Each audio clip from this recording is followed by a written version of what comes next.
I'm from India, and a lot of us um, have one or the other concerns to do with our thighs.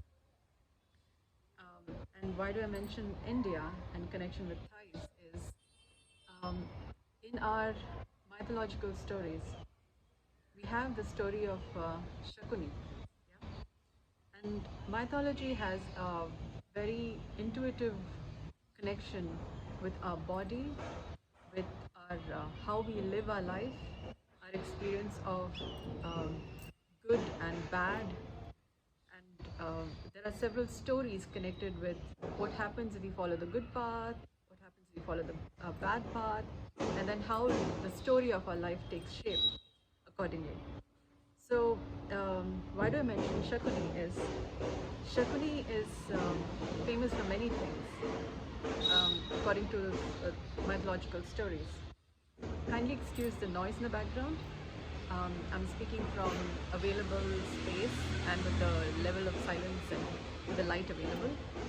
So I thought it is important to record this um, and give secondary consideration to the noises. I'm sorry for having to do that, um, but I'm working with what is available right now. So coming back to the topic, Shakuni um, is a person who is associated with the um, dice, yeah, and with the gambling that is kind of central. It's part of why the Kurukshetra war also came up. But there are many other facets to it. But one other thing that Shakuni is famous for is he had this dice, and this dice um, is said to be the femur bone, the thigh bone of his father. Um, and his father and his brothers um, were tortured, according to the story, by the Kauravas' father. Yeah, um, and he was playing as the uncle for the 100 sons of the same person who tortured his father and his brothers. And um, so there is a certain revenge factor to it.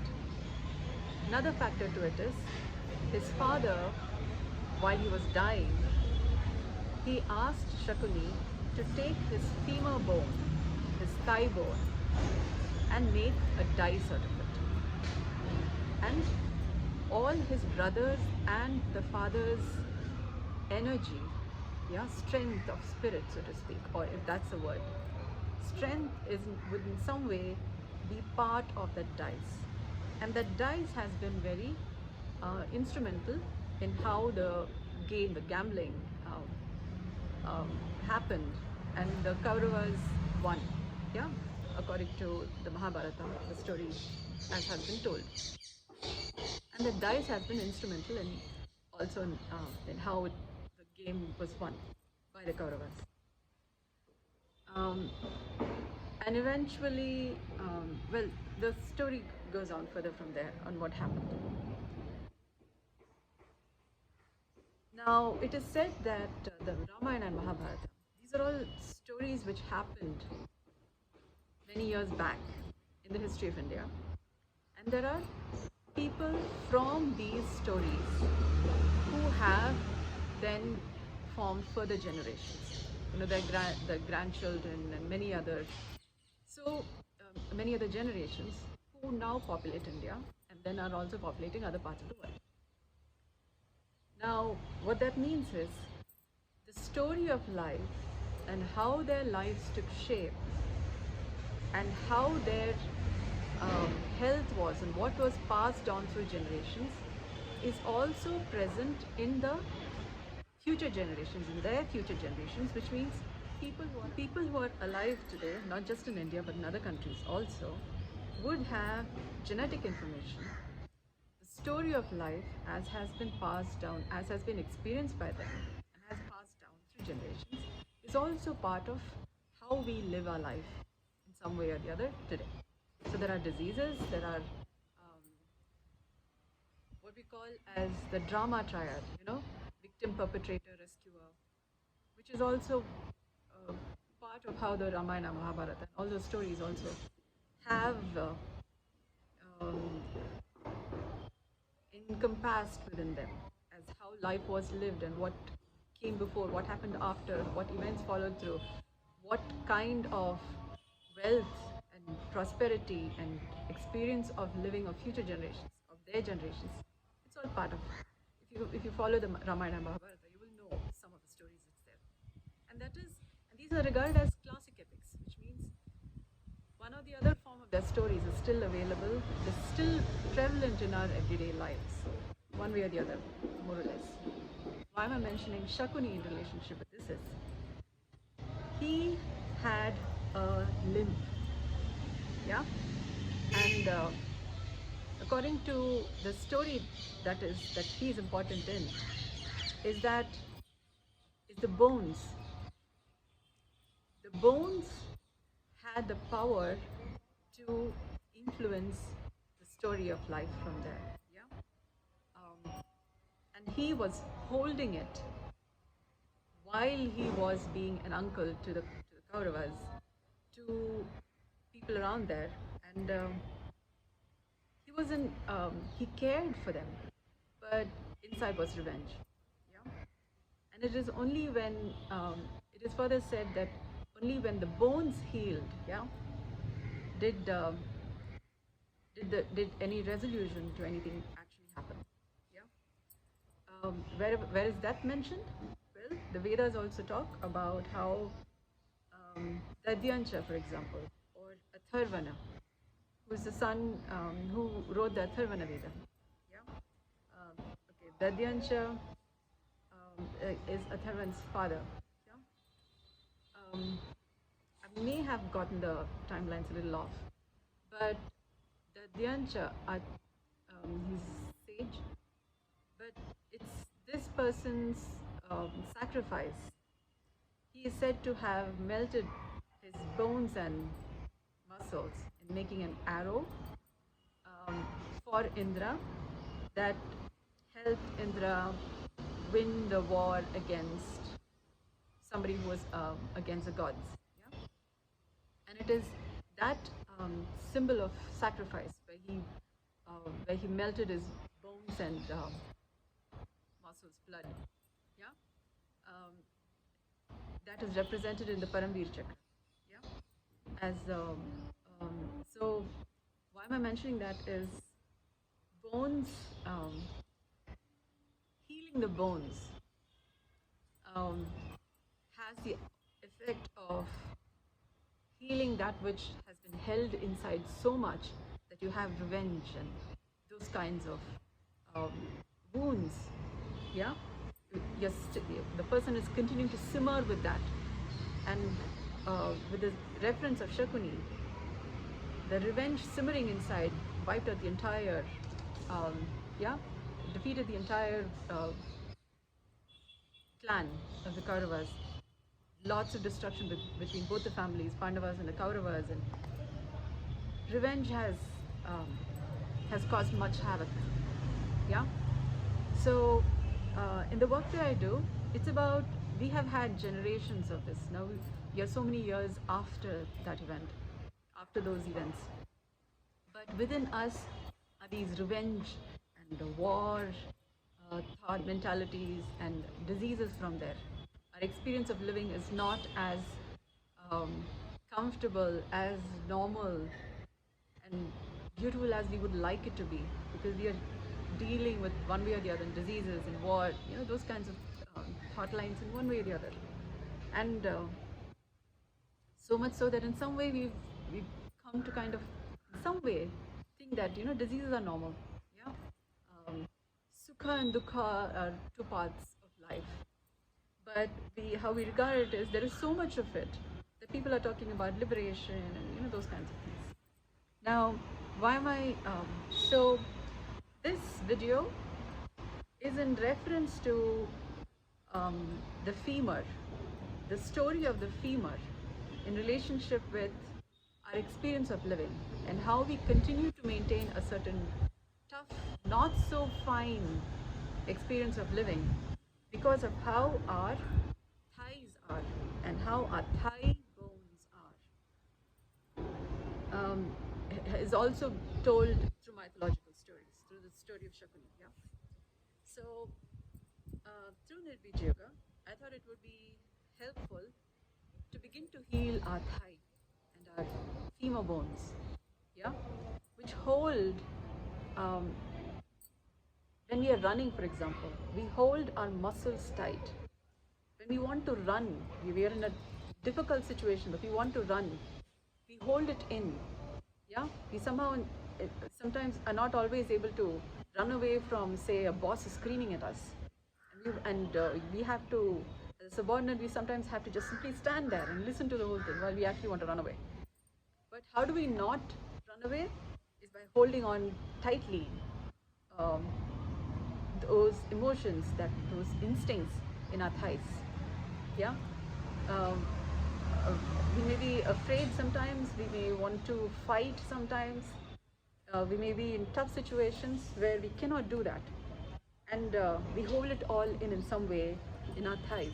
So there may be many people who may be experiencing difficulty with their thighs, not able to fully bend their knees, yeah, because their thigh muscles are tight, or there's a certain insensitivity to the thighs. So I thought, through Nirbeeja Yoga, I will just try and capture, and maybe if you could follow through, it would help you slowly dissolve what is being held very tightly. Grudge, maybe, resentment, maybe, um, revenge, which could not be taken out on, who is actually being so very bossy about with you, but you cannot really take it out on anybody, but it's affecting your quality of life. Yeah. So how I do this is, I'm sitting right now. Sit in a comfortable position wherever it feels easy. Um, have a back rest. I'm having these rails for support. Have a back rest. It helps. And then pay attention to your thighs. Pay attention to your legs, and notice, um, how is your how are the muscles of your legs. For example, the feet may be of a certain tension. Pay attention to the tension in the muscles. For example, the feet may have a certain tension which may be different from the tension in the calves, lower part of the leg, which may be different from the tension in the thighs, may be different from the tension, say, in the hip region. And and the tension in the hips may be different from how is your shoulders. So pay attention to the tension in your body and notice the difference in tension, in the tension between the tension in your legs, tension in your arms, tension in your neck, tension in your head. Just feel the difference in tension in different parts of the body. And then this is only to get a feel of different parts of the body have different kinds of tension. Okay, according to how much the muscles are contracted, how much they are relaxed. Some muscles are more contracted. You may be subconsciously, unconsciously also maybe sometimes just holding them very tight. So until you kind of get aware that you're actually holding them tight, you may not know that you need to release them. And once you release them, you might notice a certain form of ease. So you might not know that this ease is there to be had until you release the tension in those muscles. You may be subconsciously just bunching them up. Okay? So see if there are any muscles that you can release. Yeah, release the contraction, and see if that helps you relax some of the muscles. And then notice how's the tension in your body. Yeah. Then pay attention to your thighs. At your thighs, notice, for example, what may be the clothes you're wearing and how the clothes feel on your skin, on the skin of your thighs.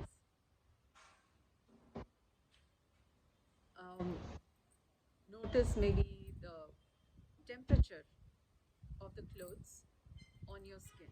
Are you able to feel the temperature of your clothes on your skin? For example, some parts may seem more warm or some parts may seem more cooler. Just notice the temperature of the clothes on your skin. Then pay attention to the joint of your legs. For example, the knee joints may be feeling different from how your hip joints feel. Do they feel the same? Is there any difference? Yeah? Now, what may be interesting is you may be losing patience while I'm talking about this because the region of the thigh holds a lot of tension. For example, if you have wanted to run, all that nervous tension will be in some way held in your thighs. So when you're just paying attention to the joints around this region itself, when you're just noticing how's the tension in these muscles itself, you may be feeling irritated, like you want to, you may be feeling impatient. Tell fast, you want to go. But that is coming from the nervous impulse. The muscle, the impulse is held inside the muscles, which is having you want to do things fast, get over this. Yeah? So if you're feeling impatient when you're paying attention to the joints and to the muscles, that may be some of the held energy wanting expression. So you may be tending to, I'll show you, um, doing this, wanting to do this, just go fast, speak it fast, yeah? Or in some way shaking your legs, maybe your toes, or doing something, tapping somewhere. But these are all some way your muscles finding a certain release from the tension held in, yeah? So simply paying attention to the muscles, simply noticing the muscles, how is the tension itself, maybe having you want to keep moving in some way and then get it over with. So these are held in impulses, finding a way to release. Yeah. So just by you paying attention itself, there is those impulses are having a movement. So that's one way, that's one stage of beginning to heal your thigh. Okay? Keep doing this quite often. After a certain point, you will what may be called as restless leg syndrome, yeah, where you're wanting to move quite often. Those impulses, as you're practicing this more often, will begin to start reducing. And that's a good sign. Now, one of the signs of that will also be that there you will notice heat, warmth. Maybe at the joints, maybe at the hips, maybe at different parts of your thigh muscles itself, you might notice heat. And that is also a sign that the muscles which may have been holding energy like that, and maybe even cold, it's like it's a different form of holding in. It's holding the energy so much inside that the muscles become cold. Yeah? And you can't really feel much. Like you keep your hand on ice cubes for some time, they become cold for some time, after some time, yeah? You can't really feel them.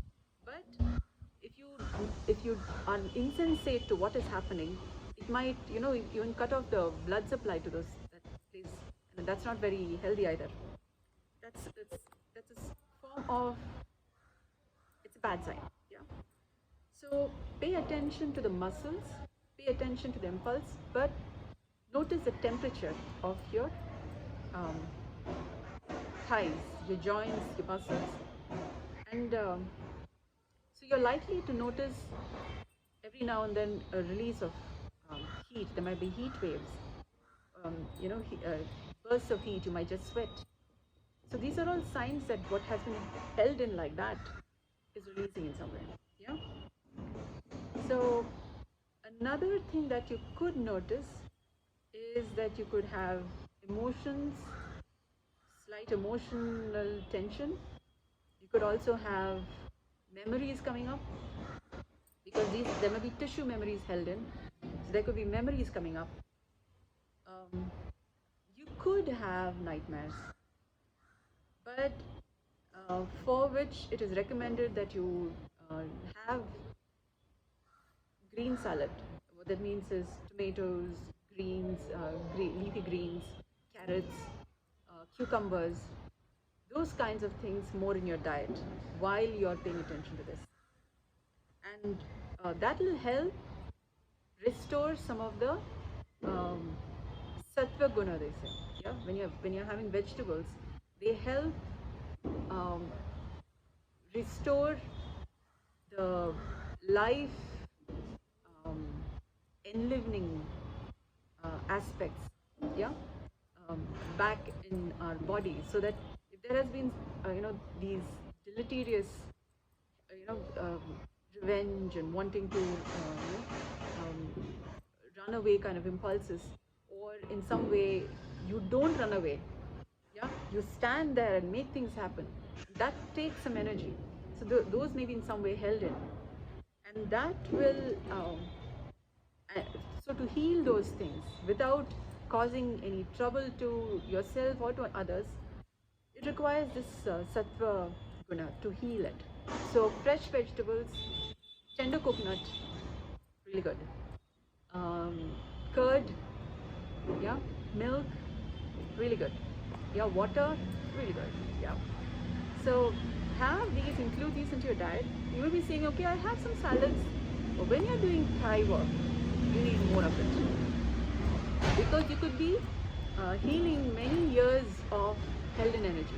If it is very thick, very difficult, so much so that you're having a difficulty bending your knees like completely, and there's a difficulty with it, then so much more you need to drink water, and then pay more attention to your thighs, to your and then allow for the time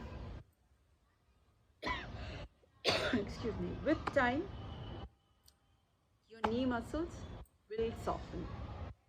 When they soften, it becomes easier for you to walk, becomes easier for you to bend your knees, but it is possible. But it's going to take um, you being mindful of the heat that is happening, the heat that may be happening in your knees, thighs, the impulses, restless leg impulses may be there, if that is there, or a certain impatience, I don't want to do this, yeah, those kinds of things, because they may be held in so much that it's become like a way of living, and you don't want to do that. You want to do anything else except pay attention to your knees, to your thighs. Could also be that. So what you resist continues to persist. Yeah. So little by little, try and feel the softness of your muscles. Try and feel the warmth of your thighs. Slowly, slowly, slowly. Try and feel the clothes on your thighs. Slowly, slowly, you will begin to start be able to appreciate what your thighs have been doing in supporting your life, in supporting um, your um, being able to live through not so easy times. And as you are um, having your vegetables, having your tender coconut, drinking your water, drinking your milk, you will begin to start getting better. And then you will notice the ease with which you are able to just move through um, those walking movements, and when you can climb those steps, the joy that comes with it, that will further help to heal, that will further help to improve your quality of experience of living, your quality of life, and your experience of living begins to start becoming lighter, more pleasanter, and you would feel more like how you used to be. Yeah. So thank you for listening. I hope this is a benefit to you. If you find difficulty with any of this, or if you're finding a difficulty with just doing this exercise, there could be many reasons for it. Do contact me. I have been on this work for some years now. I will be able to guide you um, through some finer points. so that you're able to um, do this exercise by yourself too. Yeah, little by little. Let's begin to heal our thighs. Yeah, and begin to start finding that ease, grace, and beauty that is there um, with having these two beautiful legs to live life on. Yeah. Thank you for listening. Yeah.